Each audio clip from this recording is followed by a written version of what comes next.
Welcome everyone. तो आज हम थर्मोडायनेमिक्स में वर्क डन को कैलकुलेट करने जा रहे हैं। So let's start a video. देखो, सबसे पहले हमें क्या समझना है कि हम कैसे थर्मोडायनेमिक्स में वर्क डन को कैलकुलेट कर सकते हैं। ठीक है, तो अब देखो, जो थर्मोडायनेमिक्स होता है ना, यहाँ पे वर्क डन दो प्रोसेस के लिए हम बेसिकली कैलकुलेट करते हैं। One is reversible process and the other is irreversible process. ठीक है, तो देखो, सबसे पहले हम क्या करने जा रहे हैं। सबसे पहला हमारा ये है कंसेप्ट कि जब भी मैं यहाँ पे वर्ड बोलूँ सिस्टम, तो सिस्टम का मतलब समझ जाना कि मैं क्या बोल रही हूँ। एक सिलेंडर होगा, उसमें मोशन फ्रिक्शनलेस पिस्टन होगा और उसके अंदर क्या होगा, गैस फिल्ड होगा। ठीक है, अभी यहाँ पे हम क्या कर रहे हैं, ये जो सिलेंडर हमने लिया है वो कैसा सिलेंडर लिया है, इंसुलेटेड सिलेंडर लिया है, इंसुलेटेड सिलेंडर लिया है। ठीक, और हम क्या कर रहे हैं यहाँ पे, मान लो इनिशियली जब ये सिलेंडर लिया गया था, जब इसमें गैस फिल्ड था, तो उसका वॉल्यूम कितना है, V1। ठीक है, मान लो इसका प्रेशर क्या है, P1। ठीक है, और फिर कुछ देर बाद हम देखते हैं कि इसका वॉल्यूम चेंज हो जाता है V2 पे। अगर वॉल्यूम चेंज हुआ है तो डेफिनेटली प्रेशर भी चेंज हुआ होगा। ठीक है, तो देखो, इसका मतलब मैंने क्या बताया था, प्रेशर, वॉल्यूम, टेम्परेचर, फिर उसके बाद एंट्रोपी, इंथैल्पी, ये सब क्या होते हैं, स्टेट वेरिएबल्स होते हैं। ये किसी भी सिस्टम के कंडीशन को डिफाइन करते हैं ना। तो कभी भी अगर सिस्टम अपने स्टेट को चेंज करता है तो ही उसके एनर्जी में चेंज आता है। मैंने क्या बताया, कभी भी थर्मोडायनेमिक्स में अगर सिस्टम, ये यहाँ पे हमारा क्या है बेटा, सिस्टम है ना, अगर सिस्टम अपने स्टेट को चेंज करता है, सिस्टम अगर स्टेट को चेंज करेगा, स्टेट चेंज करेगा, अब स्टेट चेंज करेगा मतलब मैंने बताया ना कि उसका प्रेशर चेंज हो जाए, वॉल्यूम चेंज हो जाए, टेम्परेचर चेंज हो जाए, एंट्रोपी चेंज हो जाए, इंथैल्पी चेंज हो जाए, कुछ भी चेंज हो जाए, तो अगर उसके स्टेट वेरिएबल्स चेंज होते हैं, उसका स्टेट चेंज होता है, तो हमेशा there is a change in energy, है ना, there is a change in energy. ठीक, मैंने क्या बोला कि यहाँ पे फिर एनर्जी का चेंज होगा। और मैंने बता रखा था कि जो एनर्जी चेंज होता है थर्मोडायनेमिक्स में, वो हमेशा तीन तरीकों से होता है। और वो तीन तरीके क्या है, वर्क, हीट एंड मैटर। कभी क्या हो जाए, सिस्टम और सराउंडिंग के बीच में क्या हो जाए, हीट का एक्सचेंज हो जाए, या तो सिस्टम को हीट मिले या सिस्टम हीट दे सराउंडिंग को, या तो फिर वर्क हो, या तो सिस्टम सराउंडिंग पे वर्क करे या तो सराउंडिंग सिस्टम पे वर्क करे। फिर तीसरा तरीका क्या है, exchange of matter between the system and the surrounding. तो इन तीनों चीजों में से कोई भी चीज होता है तो सिस्टम का एनर्जी चेंज हमेशा होता ही होता है। अगर सिस्टम इक्विलिब्रियम में है तो कभी भी एनर्जी चेंज की पॉसिबिलिटी नहीं होगी। समझ आ रहा है, तो इसका मतलब energy change can takes place in the form of work, heat and matter. ठीक है, तो आज हमारा मेन फोकस क्या है, आज हमारा मेन फोकस है वर्क। ठीक है, तो मतलब हम यहाँ पे आज के टॉपिक में क्या कर रहे हैं, हम आज के टॉपिक में सिस्टम की एनर्जी चेंज करेंगे, सिस्टम की एनर्जी चेंज करेंगे, लेकिन किसके थ्रू करेंगे, थ्रू वर्क, है ना। तो आई होप तुम लोग को ये बात समझ आ रही होगी। हम आज वर्क के थ्रू सिस्टम की एनर्जी को चेंज करेंगे। अब देखो, यहाँ पे आज के टॉपिक में जो हम वर्क डन कैलकुलेट करेंगे ना, वो जो वर्क डन होगा वो दो प्रोसेस के लिए हम बेसिकली कैलकुलेट करेंगे। ठीक है, और वो दो प्रोसेस कौन से हैं, मैंने बता रखे थे, one is reversible and the other is irreversible. ठीक है, one is reversible and the other is irreversible, irreversible and reversible. तो आज हम क्या करने जा रहे हैं, आज हम वर्क डन कैलकुलेट करेंगे दोनों ही प्रोसेस के लिए, रिवर्सिबल प्रोसेस के लिए भी और इरिवर्सिबल प्रोसेस के लिए भी कैलकुलेट करेंगे। और हम क्या मान के चलेंगे, हम वर्क डन तब कैलकुलेट करेंगे जब हमारा टेम्परेचर क्या है, अभी सिस्टम का कांस्टेंट है। तो हम आज सबसे पहला कंडीशन कब क्या करने जा रहे हैं, सबसे पहला कंडीशन हम वर्क डन कैलकुलेट करेंगे for isothermal process, for isothermal process। इसका मतलब हमारा जो ये सिस्टम है, अभी इस सिस्टम के लिए हमने क्या कर दिया, टेम्परेचर कांस्टेंट रख दिया। ठीक है, अभी सिस्टम का टेम्परेचर कांस्टेंट है, तब ये वर्क डन कितना करेगा। ठीक है, तो ये हमें कैलकुलेट करना। अब मैंने देखो क्या बताया, अब मैंने बोला कि मान लो जो ये सिस्टम है, जो ये गैस फील्ड है, इसका इनिशियल वॉल्यूम है V1। और क्या होता है, थोड़ी देर बाद अगर हम, भाई मैंने तुम लोग को ये सारी चीजें पिछले वीडियो में बता रखी थी, अगर मान लो किसी तरीके से जो हमारा P एक्सटर्नल है, P एक्सटर्नल प्रेशर जो है या इसे मैंने क्या बोला था, ये अपोजिंग फोर्स या प्रेशर होगा, और एक क्या होता है इंटरनल प्रेशर होता है जिसे हम क्या बोलते हैं ड्राइविंग फोर्स कहेंगे, है ना। तो अगर हमारा P एक्सटर्नल, अगर हमारे यहाँ पे P इंटरनल के कंपैरिजन क्या हो जाए, कम हो जाए, तो होगा क्या, अगर यहाँ पे ये हो कि P एक्सटर्नल की वैल्यू कम होगी तो ये पिस्टन क्या करेगा, ऊपर की तरफ मूव करेगा, और ये ऊपर की तरफ मान लो डेल्टा एक्स डिस्टेंस क्या करता है, मूव करता है ना। अगर ये डेल्टा एक्स डिस्टेंस मूव करेगा तो हमें यहाँ पे दिख रहा है कि पिस्टन पे क्या लग रहा है, फोर्स भी लग रहा है और डिस्प्लेसमेंट भी हो रहा है, तो यहाँ पे डेफिनेटली वर्क डन हो ही रहा होगा। तो हमें यहाँ पे वर्क डन कैलकुलेट करना है, लेकिन उसके पहले हमें ये समझना पड़ेगा कि यहाँ पे वर्क डन हम कौन से प्रोसेस के लिए कर रहे हो, इरिवर्सिबल के लिए कि रिवर्सिबल के लिए। तो देखो मैंने क्या बताया कि यहाँ पे जो वॉल्यूम चेंज होता है ना वो एक ही स्टेप में हो रहा है, ठीक है। यहाँ पे वॉल्यूम चेंज एक ही स्टेप में हो रहा है, तो क्या होगा, मैंने बता रखा था जब एक स्टेप में प्रोसेस होता है तो वो प्रोसेस कौन सा प्रोसेस कहलाता है बेटा, इरिवर्सिबल प्रोसेस। मतलब हम आज वर्क डन कैलकुलेट कर रहे हैं किसके लिए, फॉर आइसोथर्मल इरिवर्सिबल प्रोसेस, ठीक है। तो हम वर्क डन आज किसके लिए कैलकुलेट कर रहे हैं, वर्क डन कैलकुलेट कर रहे हैं for isothermal irreversible process, irreversible process, ठीक है। तो देखो वर्क डन का फॉर्मूला क्या होता है, ये वर्क डन का बेसिक फॉर्मूला तो तुम सबको पता होगा। Work done is equals to क्या होता है, फोर्स इनटू क्या होगा, फोर्स इनटू डिस्प्लेसमेंट होगा, है ना। ये पढ़ रखा है तुम लोगों ने। तो एक बात बताओ, यहाँ पे फोर्स कितना लग रहा है हमें ये पता करना होगा, डिस्प्लेसमेंट कितना हो रहा है वो पता करना होगा, और जो भी प्रोडक्ट होगा वो क्या दे देगा, वर्क डन दे देगा। तो सबसे पहले यहाँ पे अगर तुम्हें निकालना है कि कितना फोर्स लग रहा है, तो उसके लिए क्या करो, हम एक काम करते हैं, ये ऊपर का पोर्शन हटा देते हैं।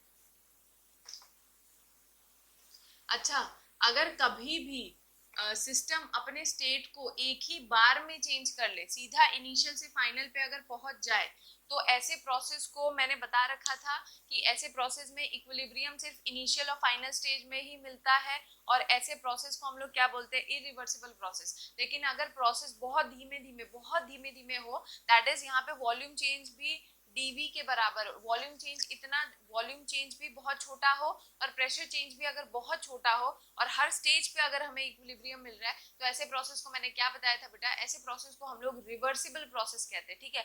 तो यहाँ पे जो हम पहले पढ़ने जा रहे हैं that is a irreversible process, क्योंकि यहाँ पे पिस्टन जो है वो इनिशियल वॉल्यूम V1 पे था, अचानक उसका एक्सटर्नल प्रेशर जो होता है वो जब उसका एक्सटर्नल प्रेशर कम होगा तो वो सीधा सीधा अपने फाइनल स्टेट में आ जाता है, दैट इज V2, और ये सिंगल स्टेप प्रोसेस है, and because it is acting under a constant pressure, तो ऐसे प्रोसेस को हम लोग क्या बोलेंगे, इरिवर्सिबल प्रोसेस। और क्योंकि ये टेम्परेचर कांस्टेंट अभी हमने मान रखा है इस प्रोसेस के लिए, तो इसीलिए हम क्या बोलेंगे, this is an isothermal irreversible process, ठीक है। अब सबसे पहले हमें फोर्स निकालना है, तो हम क्या करेंगे, force applied on the piston क्या होगा, force applied on the piston कैसे निकालोगे बताओ, प्रेशर इज इक्वल्स टू, तुम लोगों ने पढ़ रखा है फोर्स अपॉन एरिया, है ना। तो एक बात बताओ, ये जो प्रेशर, ये हम कौन सा प्रेशर लेके चल रहे हैं, एक्सटर्नल प्रेशर, तो फोर्स कैसे निकालोगे, फोर्स इज इक्वल्स टू क्या हो जाएगा, P एक्सटर्नल इंटू एरिया हो जाएगा, ठीक है। P एक्सटर्नल इंटू एरिया हो गया। अब हमें पता है, चलो हमने फोर्स तो निकाल लिया, डिस्प्लेसमेंट तो ये वैल्यू हम उठा के यहाँ पे रखते हैं, तो क्या हो जाएगा, P external into area into हमें दिख रहा था कि यहाँ पे, अच्छा ये जो एरिया है ना, ये एरिया क्या है, this is the area of the piston, ये किसका एरिया है, ए है एरिया ऑफ पिस्टन, ठीक। अब देखो डिस्प्लेसमेंट हमें दिख रहा था कि यहाँ पे कितना डिस्प्लेसमेंट हुआ है, डेल्टा एक्स के बराबर डिस्प्लेसमेंट हुआ है, तो हम यहाँ पे डिस्प्लेसमेंट लिख लेते हैं डेल्टा एक्स। तो अब हम क्या करेंगे बताओ, अब हमें पता है एरिया इंटू डेल्टा एक्स, ये डेल्टा एक्स या लेंथ मान लो, ठीक है। तो एरिया इंटू हाइट क्या होता है, चेंज इन वॉल्यूम देगा हमें यहाँ पे, भाई यहाँ पे वॉल्यूम का चेंज ही तो दिख रहा है हमें, V1 से V2 पे पहुंच गया, तो यहाँ पे वॉल्यूम चेंज ही तो हो रहा है, तो हम यहाँ पे क्या लिखेंगे, एरिया इंटू डेल्टा एक्स को क्या लिख सकते हैं, चेंज इन वॉल्यूम लिख सकते हैं।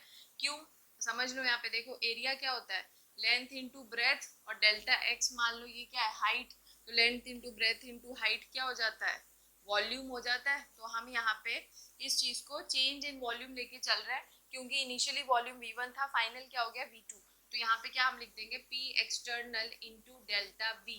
ये लिखा, और हमेशा यहाँ पे एक नेगेटिव साइन हम लेके चलते हैं, और ये नेगेटिव साइन इसीलिए लिया जाता है बेटा ताकि कभी भी सिस्टम में अगर एक्सपेंशन या कंप्रेशन हो रहा है तो तुम बस उसमें तुम्हें तुम्हारा जो वर्क डन का वैल्यू है वो बिल्कुल सही सही आंसर आएगा अगर हम यहाँ पे नेगेटिव साइन लेके चलते हैं। तो ये कैसे होता है ये हम अभी देख रहे हैं, ठीक है।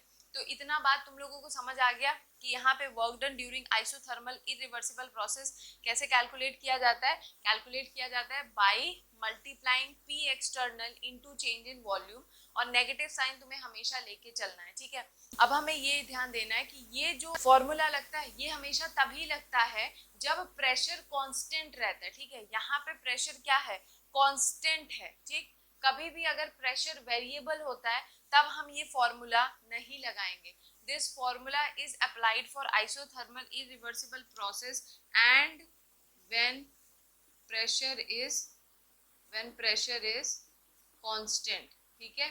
तो प्रेशर कांस्टेंट रहेगा तभी ये फॉर्मूला लगाओगे। अगर क्वेश्चन में दिखता है कि आइसोथर्मल इरिवर्सिबल प्रोसेस है तो ठीक है, तो ये वाला फॉर्मूला ध्यान रखना। अगर वहां पे प्रेशर कांस्टेंट दिख रहा है, जैसे कि जो भी रिएक्शन हो रहा है वो अगर 1 एटीएम के अंडर में हो रहा है, या बोल रखा है क्वेश्चन में कि this reaction is taking place under pressure of 5 ATM, तो यहाँ पे क्या दे दिया, एक तुम्हें फिक्स प्रेशर दे दिया, तब ये फॉर्मूला लगा दोगे। लेकिन अगर प्रेशर वेरिएबल हो जाता है तब हम ये फॉर्मूला कभी भी अप्लाई नहीं करेंगे। समझ आ रहा है। तो देखो तुम लोगों ने ये समझ लिया कि वर्क डन हम कैसे कैलकुलेट करेंगे for isothermal irreversible process, minus P external into delta we. और एक बात ध्यान रखना है, ये फॉर्मूला हम तभी लगाएंगे जब प्रेशर कांस्टेंट होगा। प्रेशर चेंज तो फॉर्मूला चेंज। समझ आया। अब यहाँ पे एक दो बातें जो तुम लोग समझ लो। अगर मान लो, अगर हम मानते हैं, अच्छा ये बताओ, जब पी एक्सटर्नल क्या था, पी इंटरनल से कम है, मतलब एक्सटर्नल प्रेशर इंटरनल प्रेशर के कंपैरिजन अगर कम होता है तो गैस में क्या हो रहा है, हमें दिख रहा है कि गैस में एक्सपेंशन हो रहा है ना। गैस ऊपर की तरफ पिस्टन को मूव करवाती है। तो जब एक्सपेंशन होता है, जब एक्सपेंशन होगा, मैं यहाँ पे लिख देती हूँ, इस वाले केस में जब एक्सपेंशन हो रहा था तो एक्सपेंशन में हमें पता है जो डेल्टा वी है, चेंज इन वॉल्यूम है, वो पॉजिटिव आएगा। बताओ चेंज इन वॉल्यूम क्या होता है, V final minus V initial. तो वी फाइनल बड़ी वैल्यू, बड़े में से छोटा वैल्यू होगा, तो ये चेंज इन वॉल्यूम क्या आएगा, पॉजिटिव ही तो आएगा। तो जब एक्सपेंशन ऑफ गैस होता है, when P external is less than P internal, या फिर हम कहे कि when opposing force is less than driving force, तब क्या होता है बताओ, तब हमारा वर्क डन का फॉर्मूला क्या निकल के आएगा, work done is equal to क्या आएगा, ये पॉजिटिव है तो वर्क डन क्या आएगा, नेगेटिव ही तो आएगा। तो टोटल वर्क डन क्या आया, नेगेटिव। और जब भी वर्क डन नेगेटिव आता है तो work is done by the system on the surrounding, ठीक है। कभी भी वर्क डन अगर नेगेटिव आएगा बेटा तो तुम्हें क्या ध्यान रखना है कि वर्क सिस्टम कर रहा है सराउंडिंग पे। समझ आ रहा है। तो यहाँ पे इसीलिए हमारा ये आंसर सही आया है। अगर हम यहाँ पे नेगेटिव साइन लेके नहीं चलते तो हमारा वर्क डन पॉजिटिव आता, और वर्क डन पॉजिटिव कब आता है, जब सराउंडिंग सिस्टम पे वर्क करता है। लेकिन सराउंडिंग सिस्टम पे वर्क करेगा तो वॉल्यूम तो घटेगा ना बेटा, खुद सोचो। अगर यहाँ पे सराउंडिंग सिस्टम पे वर्क करता तो यहाँ पे एक्सपेंशन थोड़ी ना होता है ना, तो वो केस गलत आ जाता है। इसीलिए हम नेगेटिव साइन लेके चलते हैं ताकि हमारा आंसर सही आए, वर्क डन का जो साइन कन्वेंशन है वो प्रॉपर रहे, ठीक है। तो वर्क डन नेगेटिव होने का मतलब system is doing work on the surrounding, तभी तो यहाँ पे वॉल्यूम बढ़ा है। तो क्या बोलोगे, work is done by the system, work is done by the system, ठीक। और ये सब तुम्हें याद रखना है तुम लोगों को। अब मान लो सेकंड केस अगर हम ये लेके चले कि अब हमारा क्या है, पी एक्सटर्नल अगर बढ़ जाए पी इंटरनल के कंपैरिजन। अब अगर पी एक्सटर्नल बढ़ेगा तो बताओ एक्सपेंशन होगा गैस का कि कंप्रेशन होगा, कंप्रेशन होगा ना। तो अगर गैस कंप्रेस करेगी तो delta we change in volume क्या आएगा, नेगेटिव आएगा। और नेगेटिव क्या आ जाएगा, positive. That is work done कितना आ जाएगा, वर्क डन हमारा क्या आएगा, पॉजिटिव। तो वर्क डन पॉजिटिव कब आता है, जब work is done on the system, जब सराउंडिंग सिस्टम पे वर्क करेगा, ठीक है। तो यहाँ पे क्या लिखोगे, work done on the system होगा, ठीक है। तो ये बात याद रखना तुम लोग कि कौन सा फॉर्मूला कब लगेगा, वर्क डन जब सिस्टम करता है तब उसका साइन कन्वेंशन क्या होता है, वर्क डन जब सिस्टम पे होता है तब साइन कन्वेंशन क्या होता है। ठीक है, अब देखो हमें क्या समझना है। मान लो अभी हमने क्या देखा, अब हमें पता है कि जब भी आइसोथर्मल प्रोसेस होता है, जब आइसोथर्मल प्रोसेस होता है तो हम एक इक्वेशन लगा रहे थे, P is inversely proportional to V। मतलब अगर कभी भी वॉल्यूम चेंज होगा, यहाँ पे वॉल्यूम V1 से V2 पे गया था ना, तो कभी भी अगर वॉल्यूम चेंज होता है बेटा तो प्रेशर भी चेंज होता ही होता है, या फिर अगर प्रेशर चेंज हो रहा है तो वॉल्यूम भी चेंज होगा। ये चीज हमने पढ़ रखी है। इसी के अकॉर्डिंग तो एक इक्वेशन आ रहा था आइसोथर्मल के लिए, P1V1 is equal to P2V2, है ना। तो देखो कभी भी अगर यहाँ पे इसका मतलब वॉल्यूम चेंज हो रहा है ना, V1 से V2 पे गया, तो इसका मतलब यहाँ पे प्रेशर ऑफ गैस भी चेंज हो रहा होगा। ये बातें तो हमें पता है। तो अगर मान लो ये जो चेंजेस हो रहे हैं, अगर ये चेंजेस हो रहे हैं, ये अगर बहुत ही छोटे चेंजेस हो, अगर बहुत ही ये छोटे चेंजेस हो, मतलब अगर यहाँ प्रेशर चेंज हो रहा है तो वो इतना छोटा, इतना धीमे धीमे प्रेशर चेंज हो कि हम उसे क्या लेके चले, प्रेशर को हम क्या ले ले, प्रेशर को हम क्या ले ले, डीपी। डीपी मतलब डीपी क्या रिप्रेजेंट कर रहा है, that the change in pressure is very very very small. और अगर जो यहाँ पे चेंज इन वॉल्यूम हो रहा है, अगर वो भी हम बहुत छोटा लेके चले, दैट इज डीवी।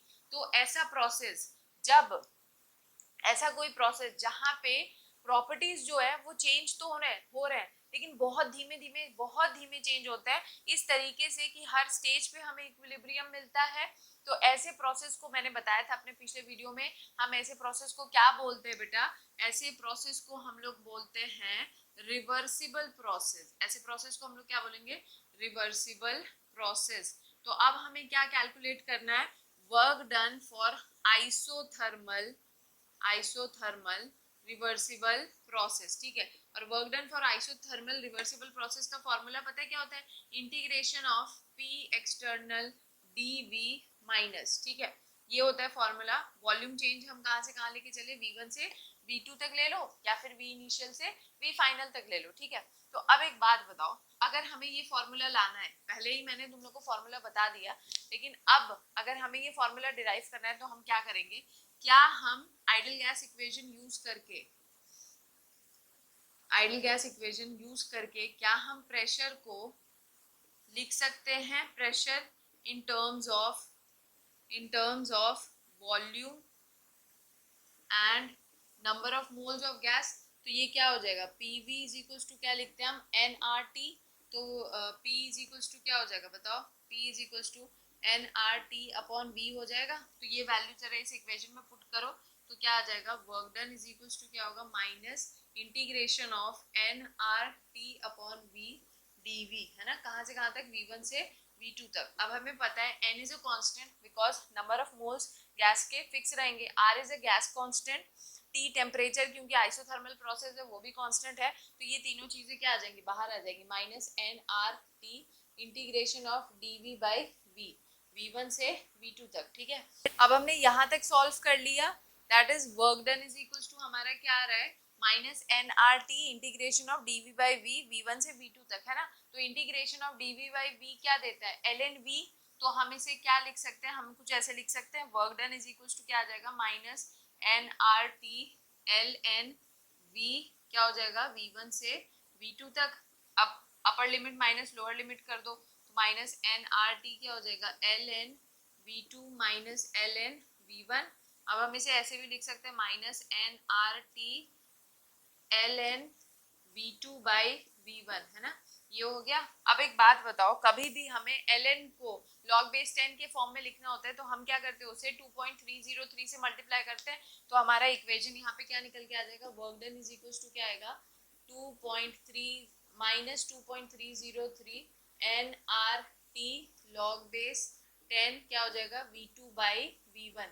ये आ गया हमारा वर्क डन फॉर कौन सा प्रोसेस, बताओ कौन सा process, it is for work done for isothermal reversible process. ठीक है, तो आई होप तुम लोगों को यहाँ तक बात समझ आ गई होगी। अगर वर्क डन हमें निकालना है फॉर आइसोथर्मल इरिवर्सिबल प्रोसेस तो फॉर्मूला होता है minus P external into delta V। ध्यान रखना जब भी प्रेशर कांस्टेंट होगा तभी हम ये फॉर्मूला लगाएंगे। ठीक है, लेकिन अगर तुम लोग यहाँ पे गौर करो तो यहाँ वॉल्यूम और प्रेशर दोनों ही चेंज हो रहे हैं और दोनों का चेंज इतना छोटा होता है कि हमें हर स्टेज पे इक्विलिब्रियम मिलता है, ठीक है। तो जब कभी प्रेशर भी वेरिएबल हो विथ रिस्पेक्ट टू, मतलब प्रेशर भी वेरिएबल हो, वॉल्यूम भी वेरिएबल हो, चेंज हो रहा हो, तब हम वर्क डन का कौन सा फॉर्मूला लगाते हैं, work done is equals to -2.303 NRT log base 10 v2/v1 या v final upon v initial लिखेंगे हम, समझ आ रहा है। तो ये है हमारा फॉर्मूला। अब हम इस फॉर्मूले को एक और रिस्पेक्ट में लिख सकते हैं, वो क्या है वो देखो। अगर मैं यहाँ पे ऊपर की चीजों को हटा दूं तो एक बात बताओ, तुम लोगों ने पढ़ रखा है ना कि आइसोथर्मल प्रोसेस के लिए मैंने अभी बताया था, आइसोथर्मल प्रोसेस के लिए हम क्या पढ़ते हैं, P is inversely proportional to V, मतलब मैं इसे ऐसे लिख सकती हूँ P1 V1 is equal to P2 V2, है ना। तो अगर मैं V2/V1 निकालूं, V2/V1 निकालूं तो यहाँ पे क्या आ जाएगा, P1/P2 आ जाएगा। तो इसी इक्वेशन में तुम लोग क्या कर दो, वर्क डन अगर निकालना चाहो तो इस रिस्पेक्ट में भी तो लिख सकते हो। कैसे लिख सकते हैं हम फॉर्मूला, हम इसे work done is equal to क्या होगा, -2.303 nRT लॉग बेस 10 क्या हो जाएगा, P1/P2 भी लिख सकते हैं, ठीक है। मतलब क्वेश्चन में अगर प्रेशर के रिस्पेक्ट में दे रखा होगा तो तुम ऐसे निकाल लेना, ठीक है। तो इस तरीके से हम आइसोथर्मल रिवर्सिबल प्रोसेस और आइसोथर्मल इरिवर्सिबल प्रोसेस के लिए वर्क डन को कैलकुलेट कर सकते हैं, ठीक है। अब तुम्हें याद रखना, अगर वर्क डन नेगेटिव होगा तो work is done by the system, positive होगा तो work is done on the system, ठीक। क्योंकि अब मैं तुम लोगों को देखो इस फॉर्मूले के थ्रू भी एक्सपेंशन और कंप्रेशन को समझाऊंगी। तो उसके लिए हम क्या करते हैं, पहले इस चीज को हटा देते हैं, ये जो चीजें मैंने समझा दी है। देखो क्या होता है ना कि अगर अगर यहाँ पे एक्सपेंशन हो रहा है, अगर यहाँ पे क्या हो रहा है, एक्सपेंशन हो रहा है, ठीक। तो एक्सपेंशन मतलब क्या होता है, एक्सपेंशन में हमेशा वॉल्यूम बढ़ता है ना। तो यहाँ पे जो भले ही हम यहाँ पे क्या पढ़ रहे हैं, यहाँ पे आइसोथर्मल कौन सा प्रोसेस हो रहा है, रिवर्सिबल प्रोसेस है, ठीक है। यहाँ पे ये आई जो है ये आइसोथर्मल को रिप्रेजेंट कर रहा है, कंफ्यूज मत होना। तो अगर आइसोथर्मल रिवर्सिबल प्रोसेस है तो यहाँ पे भी तो एक्सपेंशन होगा, लेकिन यहाँ पे एक्सपेंशन क्या होता है, बहुत धीमे धीमे बहुत छोटे चेंज में होता है एक्सपेंशन, है ना। तो अगर यहाँ पे एक्सपेंशन हो रहा है तो हमें पता है कि हम क्या ये बोल सकते हैं कि एक्सपेंशन में V2 is always greater than V1, है ना। एक्सपेंशन होगा तो फाइनल वॉल्यूम इनिशियल के कंपैरिजन हमेशा ज्यादा ही तो होगा। तो अगर न्यूमरेटर की वैल्यू ज्यादा है, अगर numerator is greater than denominator, तो ओवरऑल इसका रेशियो जो आएगा, ओवरऑल जो इसका V2/V1 का रेशियो आएगा वो हमेशा क्या आएगा, रेशियो हमेशा ग्रेटर देन 1 आएगा। क्या आएगा, हमेशा ग्रेटर देन यूनिटी, 1 के कंपेयर 1 से हमेशा बड़ा आएगा। और कभी भी natural log of a quantity greater than 1 always gives a positive value. कभी भी किसी रेशियो की वैल्यू अगर 1 से ज्यादा आ रही है तो उसका लॉग जो है वो हमेशा पॉजिटिव वैल्यू ही देता है ना। क्या बोला मैंने, यहाँ पे मैं एक लाइन लिख देती हूँ, natural log of a quantity of a quantity greater than 1, of a quantity greater than 1 is always positive, है ना। तो इसका मतलब अगर ये वैल्यू पॉजिटिव आ रही है, ये वैल्यू अगर हमारा पॉजिटिव है तो पॉजिटिव और नेगेटिव मिलके क्या आ जाएगा, हमारा वर्क डन यहाँ पे क्या आ रहा है, नेगेटिव आ रहा है, ठीक है। तो मतलब जब भी एक्सपेंशन होगा तो हमारा वर्क डन नेगेटिव आ रहा है। और यही चीज हमारा work done during irreversible process में भी आ रहा था कि हमारा वर्क डन हमेशा क्या होता है, एक्सपेंशन के केस में नेगेटिव आता है। क्यों, क्योंकि work is being done by the system on the surrounding, ठीक है। अब यहीं पे फिर से देख लो, अगर कंप्रेशन होगा, अगर यहाँ पे क्या होता है, अगर कंप्रेशन होता है तो कंप्रेशन में तुम्हें पता है क्या होगा, बताओ, V2 क्या होगा, V1 से कम होगा। अगर V2 V1 से कम होगा तो V2/V1 का जो रेशियो है उसकी वैल्यू क्या होगी, लेस देन 1 होगी, लेस देन 1 होगी। और natural log of a quantity less than unity हमेशा क्या आती है, नेगेटिव आती है ना। तो यहाँ पे नेगेटिव वैल्यू ओवरऑल यहाँ पे कंप्रेशन के केस में ये पूरा पूरा क्या हो जाएगा, नेगेटिव हो जाएगा। अगर ये नेगेटिव हो जाएगा तो नेगेटिव नेगेटिव क्या आएगा, पॉजिटिव। तो कंप्रेशन में वर्क डन क्या आता है, पॉजिटिव आता है। कंप्रेशन में वर्क डन पॉजिटिव आ रहा है। कंप्रेस हो रहा है, चीज क्या हो रही है यहाँ पे, गैस कंप्रेस हो रही है, तो इसका मतलब क्या हो रहा है, उस केस में क्या हो रहा है, सराउंडिंग सिस्टम पे वर्क कर रहा है ना। तो ये चीज देखो, चाहे ये वाला फॉर्मूला लगाओ चाहे ये वाला फॉर्मूला लगाओ, दोनों में हमारा वैल्यू बिल्कुल सही सही आएगा, in the case of expansion as well as in the case of क्या, कंप्रेशन। समझ आ रहा है। अब देखो तुम लोगों ने क्या समझा कि वर्क डन जो है, वर्क डन हमें निकालना होता है, तो दो फॉर्मूले minus P external delta we, ये कब होगा, जब वर्क डन होता है फॉर कौन सा process, for an irreversible process, ठीक है। और हमेशा ये कब अप्लाई करोगे, व्हेन कांस्टेंट प्रेशर लग रहा हो, ठीक है, कांस्टेंट प्रेशर। लेकिन अगर प्रेशर भी वेरिएबल हो जाए तब हम वर्क डन कैसे निकालते हैं, तब हम वर्क डन निकालने का हमारा फॉर्मूला क्या है, माइनस 2.303 nRT लॉग बेस 10 क्या हो जाएगा बताओ, V2/V1, ठीक है। ये है हमारा फॉर्मूला जो work done for an isothermal reversible process के टाइम लगाते हैं हम, ठीक है। अब देखो हमें क्या सीखना है कि अगर कोई प्रोसेस साइक्लिक हो तो हम वर्क डन कैसे कैलकुलेट करते हैं, या फिर सीधा सीधा कह लो कि तुम्हें क्या कर देंगे, ग्राफिकल क्वेश्चन दे देंगे और बोलेंगे कि वर्क डन निकालो, तो तुम क्या करोगे, देखो अगर जैसे ये पीवी ग्राफ दिया है, वी और पी, और अगर तुम्हें ऐसा कुछ डायग्राम बना हुआ दिखे, that is A B C and D, तो एक बात बताओ, या और कुछ ऐसा बनाओ, तो एक बात बताओ, हमेशा याद रखना ये कैसा प्रोसेस है, this is a cyclic process. क्यों, क्योंकि यहाँ पे गैस या सिस्टम इनिशियली जिस स्टेज पे था, फाइनल स्टेज भी उसका वही है, तो ये साइक्लिक प्रोसेस हुआ। साइक्लिक प्रोसेस में हमेशा याद रखना है ये वाला जो एरो ऐसे बाहर की तरफ जाते हुए दिखते हैं ना, वो एरो एक्सपेंशन को रिप्रेजेंट करते हैं, समझ आ रहा है। तो ये किसको रिप्रेजेंट करते हैं, एक्सपेंशन को, है ना। और ये जो एरो है, ये जो अंदर की तरफ, ये जो शर्मीले एरो होते हैं, ये किसको रिप्रेजेंट करता है, कंप्रेशन को, ठीक। ये मैंने बात बता दी तुम लोग को। अब देखो तुम लोग को क्या समझना है, कभी भी साइक्लिक प्रोसेस होगा ना, तो वर्क डन को हम कैसे निकालते हैं, एरिया अंडर पीवी ग्राफ।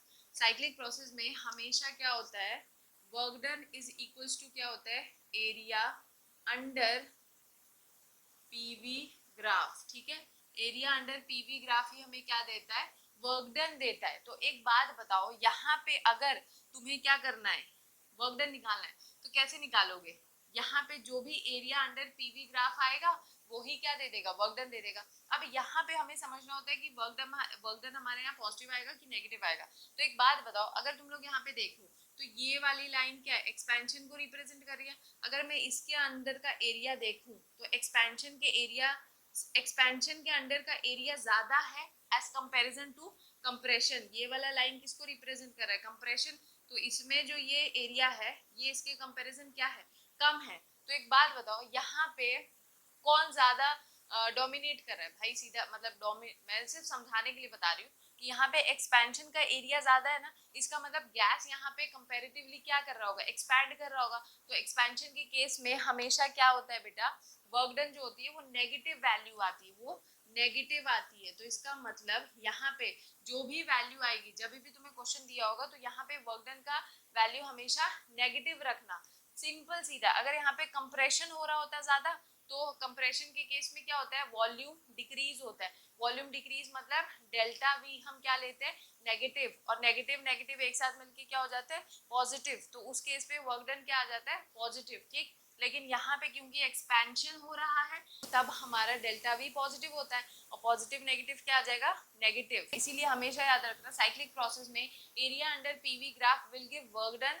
और उसमें भी यहाँ पे देखना किसका एरिया ज्यादा है, एक्सपेंशन का एरिया ज्यादा है कि कंप्रेशन का ज्यादा है। जिसका ज्यादा उस हिसाब से क्या कर दो, वैल्यू पॉजिटिव नेगेटिव साइन रख दो। अगर यहाँ पे मान लो यही चीज क्या हो रहा था, कंप्रेशन हो रहा होता, जैसे कि यही पीवी ग्राफ दे रखा है, अब यहाँ पे कुछ इस तरीके का हो रहा होता, ए बी सी डी, तो यहाँ पे जो हमारा वर्क डन आता है वो पॉजिटिव आता है कि नेगेटिव आता है, खुद सोचो। तो यहाँ पे देखो तो ये क्या हो रहा है, मैंने बताया ना ये जो शर्मीले एरो होते हैं ये कंप्रेशन को रिप्रेजेंट करते हैं, ये एक्सपेंशन को रिप्रेजेंट कर रहा है। तो अभी दिख रहा है एक्सपेंशन में एरिया कम है, और यहाँ पे ये वाला जो कंप्रेशन का एरिया, यहाँ पे इस केस में इस वाले ग्राफ में कंप्रेशन का एरिया ज्यादा है। अगर कंप्रेशन का एरिया ज्यादा होगा तो वर्क डन कैसा आएगा, पॉजिटिव आएगा नेगेटिव आएगा, खुद सोचो। कंप्रेस हो रही है गैस, गैस कंप्रेस हो रही है, इसका मतलब जो डेल्टा वी है वो नेगेटिव आएगा, negative negative will become positive, है ना। तो यहाँ पे जो वर्क डन आएगा उसकी वैल्यू पॉजिटिव आती है, जो भी वैल्यू निकल के आएगी वो पॉजिटिव आएगी। तो तुम लोगों को अब ध्यान रखना है, तुम लोग के पास 3 ही वर्क डन के फॉर्मूले हैं, 2 ये लिखे हुए हैं और मतलब ऐसे डायरेक्ट क्वेश्चन पूछे जाते हैं इन दोनों के बेसिस पे, और तीसरा एक ऐसा आता है ग्राफिकल क्वेश्चन दे देंगे पीवी ग्राफ में, और उसमें बोलेंगे कि बताओ कि गैस ने कितना वर्क डन किया। तो ग्राफिकल क्वेश्चन होगा तो हमेशा एरिया अंडर पीवी ग्राफ निकाल लो, तो वो तुम्हें क्या दे देगा, वो वर्क डन दे देगा। अब तुम्हें ये पता करना है पॉजिटिव होगा नेगेटिव होगा, तो तुम देख लो भाई एरो कौन सा एरो किधर जा रहा है, किसका एरिया ज्यादा है, बस वैसे तुम से निकाल लो। तो ये था हमारा थर्मोडायनेमिक प्रोसेस में हम कैसे वर्क डन को कैलकुलेट करते हैं जब भी कोई एक सिस्टम अपने स्टेट को चेंज करता है। अब हम अगले वीडियो में क्या करेंगे, फर्स्ट लॉ ऑफ थर्मोडायनेमिक्स को पढ़ेंगे और कुछ क्वेश्चंस को डिस्कस करेंगे। तो अगर वीडियो अच्छा लगा हो then do like share comment and subscribe and do share it with your friends. तब तक आराम से पढ़ाई करो, मिलते हैं नेक्स्ट वीडियो में। Thank you, bye.